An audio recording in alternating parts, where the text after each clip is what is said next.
Welcome to Smart Photography Reviews channel. One of the most popular entry-level mirrorless full-frame cameras of today is certainly this guy in front of me, Nikon Z5 Mark II.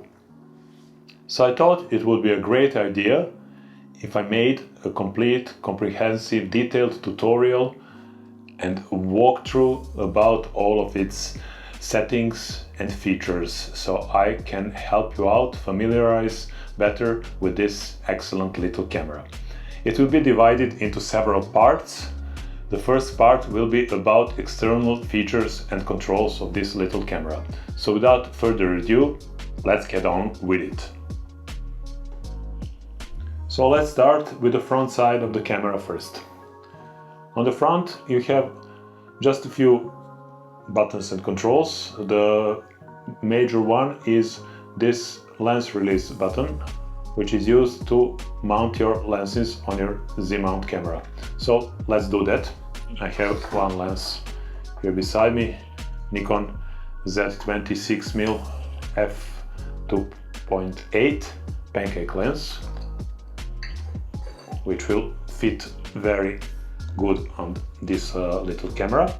So first you press this button, then you turn the cap in clockwise direction, remove it, and then you align this white dot with a white dot that is marked on the lens. Here it is. Slide the lens in and mount it in anti-clockwise direction. That's for Nikon. Other camera brands are in the opposite direction, but Nikon is in this direction. So the lens is mounted now and the camera looks like this with it. What's the rest of the controls? Front side controls. You have these two function buttons, FN1 and FN2, to which you can assign different custom functions, which I will explain to you a bit later on when we go into the menu system. But many different functions can be assigned to these buttons. Also, what we have on the front side is this little lamp, which is a focus assist lamp that sends the beam to facilitate the focusing process. Also, you have this dial here to control your aperture or shutter speed depending on the camera mode that you're currently in. So let's continue with the right side of the camera. On the right side you only have one plastic cover that is part of the hand grip, plastic doors that you can pull towards yourself and open them to reveal the memory card slots. Memory cards are already in. You remove them by pressing them in and they go out, and if you want to put them back in, you just press them until they lock inside their slots. You close the door in opposite direction of the way you opened them. Now let's see what's there on the left side of the camera. Here are different connection ports. You can see on these covers that here is a mic port below. Here is a headphones port for monitoring your sound recording. I will open them now. Here they are. And under the right cover there is an USB connection port as well as HDMI port. Now let's see the bottom of the camera. Just a standard tripod mount screw here, centered just at the center of the lens. Here are the doors. You can open it like this, and inside is the battery with this yellow lock. If you want to remove the battery, then you do it like this.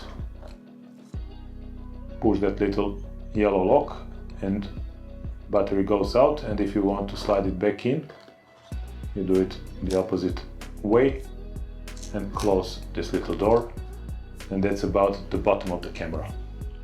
Now let's talk about the top part of the camera. On the left side you have this little microphone that records your audio directly to the camera if you're not using the external microphone. Then, at the side of the viewfinder, you have this little button. Let me show you what it does when I turn the camera on. So with it, you can control whether you want to use LCD monitor or viewfinder, or alternatively one or the other while using your camera. I leave it on automatic display switch because you have a proximity sensor here at the top of the viewfinder. So when you pick up your camera and put it on your eye to use the viewfinder, it automatically switches to viewfinder and back to LCD when the proximity sensor doesn't recognize anything in its proximity. At the top of the viewfinder, you have this little plastic hot shoe cover, which you can remove to reveal the hot shoe rail to mount your flashes or other accessories. Then, at the right side of the viewfinder, there is a little dial that you can use to adjust the magnification in the viewfinder for your diopter options. Then we continue to the main mode dial, where you can choose different shooting modes, like M for manual, A for aperture priority, where you control just the camera, the lens aperture, and the camera controls everything else. S for shutter priority, where you control shutter speed and the camera does the rest, so semi-automatic modes. Then P mode, which is kind of automatic mode, but not fully automatic as auto mode. Auto mode is self-explanatory, camera does everything by itself. U1, it's user one mode, where you can store some menu settings and camera settings and recall them by using this U1, U2 or U3 mode, so 3 user modes, very useful feature, and then you're back to manual again. To the right, you have this little button for selecting different picture styles. It only applies on JPEG images, bear that in mind. For RAW images, when you look at them at the screen, you will see JPEG variants of these RAW images, but these settings do not apply to your actual RAW image files that you're gonna edit on your computer. And this is, maybe it's more the back of the camera, but let's say that it's also on the top side of the camera, is the main dial, main control dial, opposite to this front control dial, and with it you control aperture or shutter speed depending on the mode you have chosen here on the mode dial. Additionally, you have these buttons here. First of all, on-off switch here, then shutter release button that you can use to autofocus your images before shooting by half pressing it, and then fully pressing it activates the shutter actuation and you take the photograph, of course. Then here is the exposure compensation button that you press and hold, and then with dials you adjust the level of exposure compensation the way you want it. Here is the ISO button you use to adjust ISO the same way as exposure compensation button. You press it, hold it, and then turn the dials, control dials, to adjust the ISO.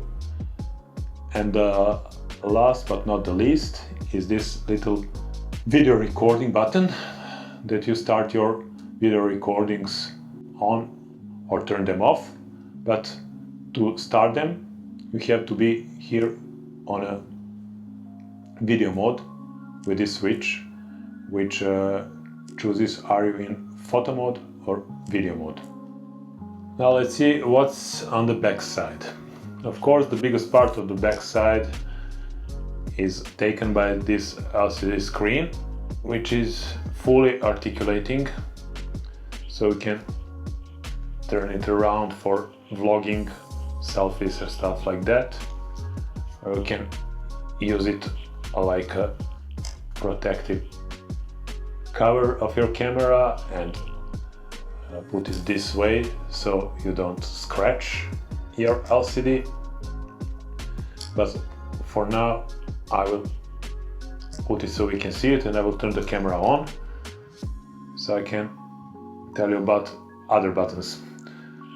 To the left here you have a release mode button. As you can see, when you press it and then turn the dials, you can change from single frame to different self timers, continuous low, continuous high, so different release modes of shooting. Then next to it is the delete button. You use it to delete images or videos that you record on your memory card. Then we said that here is the proximity sensor that turns the viewfinder or LCD screen on and off. Then to the right of the viewfinder you have this switch for changing from video mode to photo mode. Also you have a display button which has dual function. You can change the way the monitor and the viewfinder look like by pressing it continuously, and what you see of the information on the monitor and in the viewfinder you can adjust in the menu settings, which I will explain when we go thoroughly through menu system.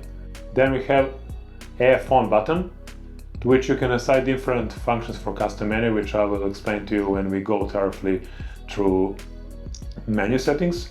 I use it to activate autofocus because I prefer it than autofocusing by pressing shutter release button. Below AF on button is joystick button. As you can see, you can go with it left, right, up or down through menus or through autofocus points here. Then info button. You can open the quick menu system here, and you can change the options that you see in this quick menu system, which is excellent feature, and put there the ones you use the most. Then below it is this main control joystick that you use all the time for selecting different features or for switching the position of your focus point. Okay, so is of course for confirming the option or getting into the center of the frame with your autofocus point and so on. So many of these buttons have dual functions and features. Some of them are for shooting, some of them are for displaying images or looking at your recordings, stuff like that. Now, then you have zoom buttons. As you can see, you can zoom to see exactly where are you focused, to check critical focusing when shooting macro photography or something like that.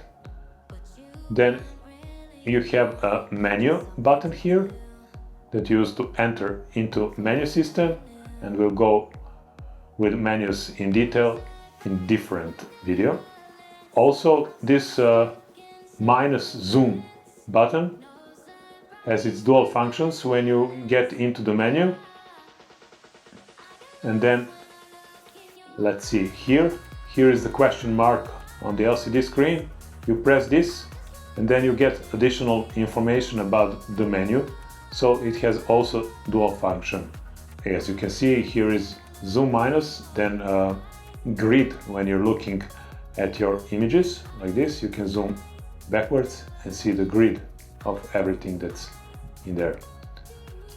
And I also enter display menu, display button. You use it to see what you recorded on your memory cards, and then use these zoom buttons if you want to zoom into images, but you cannot zoom into video as I try now. But you can use this OK button to zoom 100% to the image you're currently looking at. And this is the dual function of this OK button. So most of these buttons on the back of the camera have some dual functions depending when you use them in what menu, or playback menu, or camera menu settings. Whether you're using them here or there, they have some different dual functions. So that's about the back of the camera.